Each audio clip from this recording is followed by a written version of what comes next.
So నేను చెప్పదలుచుకుంది ఏంటంటే వ్యవస్థ పొల్యూట్ అయింది. అయినా ఆ వ్యవస్థకి రిప్రజెంటేషన్ ఇచ్చాము.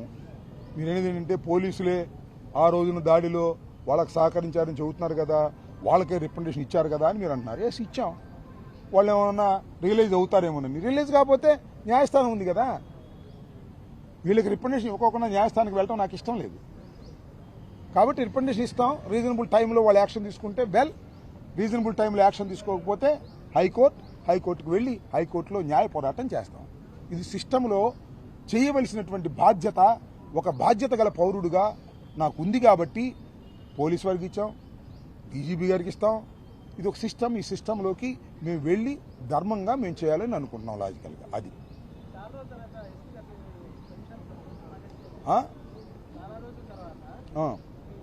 చాలా రోజుల తర్వాత ఏముంది, అసలు మా ఎస్పీ గారు వచ్చిన మేము కలవాలా. ఇదే రిప్రజెంటేషన్ కూడా కలిసాం. ఆ రిప్రజెంటేషన్ తీసుకున్నారు గౌరవంగా. That's all. కూర్చోబెట్టి మాతో ఏం మాట్లాడింది లేదు, ఏమీ లేదు. ఆయన డ్యూటీ అయింది, మన డ్యూటీ మంది. ఆయనకు ఉండే ఇబ్బందులు ఆయనకు ఉంటాయి, మాకుండే ఇబ్బందులు మాకుంటాయి. మీ అందరికీ తెలుసు. Okay, will see. ఇంకా ఎక్కడో పోలీసు వారు రియలైజ్ అవుతారు, ధర్మాన్ని చేస్తారనే ఆశ ఉంది. ఆశ కూడా అడుగండినప్పుడు హైకోర్టు ఉంది, సుప్రీంకోర్టు ఉంది, న్యాయస్థానాలు ఉన్నాయి. ఓకే, అంబటి వాయిస్లో ఫైర్ తగ్గడానికి అలాంటి దాడులు జరుగుతున్నాయి, కానీ అంబటి వాయిస్లో ఫైర్ ఎక్కడ తగ్గలేదా? పెరిగిద్ది, తగ్గదు, ఇంకా పెరిగిద్ది. ప్రాణాలకు తెగించైనా పోరాటం చేస్తా. ఎంత ఘోరం అండి! నా ఫైర్ తగ్గించడానికి నన్ను అరెస్ట్ చేస్తారా? నా ఫైర్ తగ్గించడానికి నన్ను కొట్టడానికి ప్రయత్నం చేస్తారా? నా ఫైర్ తగ్గించడానికి 18 రోజులు జైల్లో పెడతారా? ఇంకా పదునెక్కుతా, ఇంకా ఫైర్ అవుతా. ధర్మం కోసం, న్యాయం కోసం జగన్మోహన్ రెడ్డి గారి ముఖ్యమంత్రి అయ్యేంత వరకు ఈ పోరాటం ఆగదు అనేది మరొక్కసారి తెలియపరుస్తున్నా. చెప్పాగా, జైల్లో ఉన్నప్పుడు చెప్పా, తగ్గేదే లేదని. ప్రశ్నే లేదు.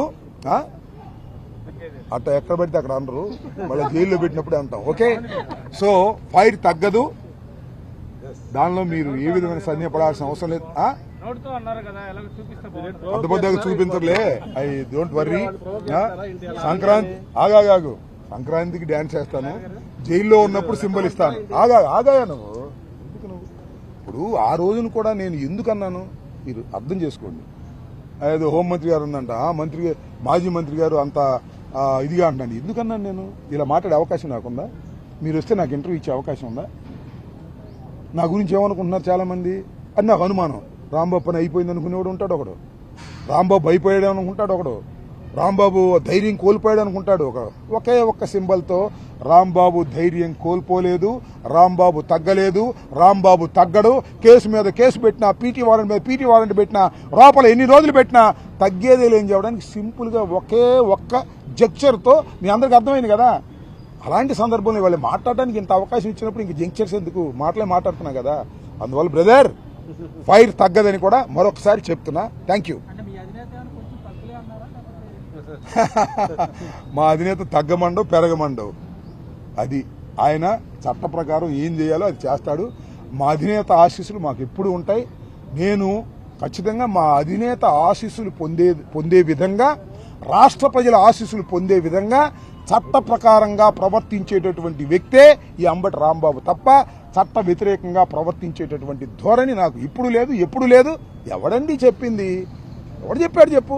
నాకు ఒక మాట చెప్పు. నోరు పొరపాటున జారితే క్షమాపణ చెప్పిన వాడు ఎవడైనా ఈ రాష్ట్రంలో ఉన్నాడా? అంబటి రాంబాబు తప్ప. చెప్పంటున్నా నేను, అంబటి రాంబాబు తప్ప.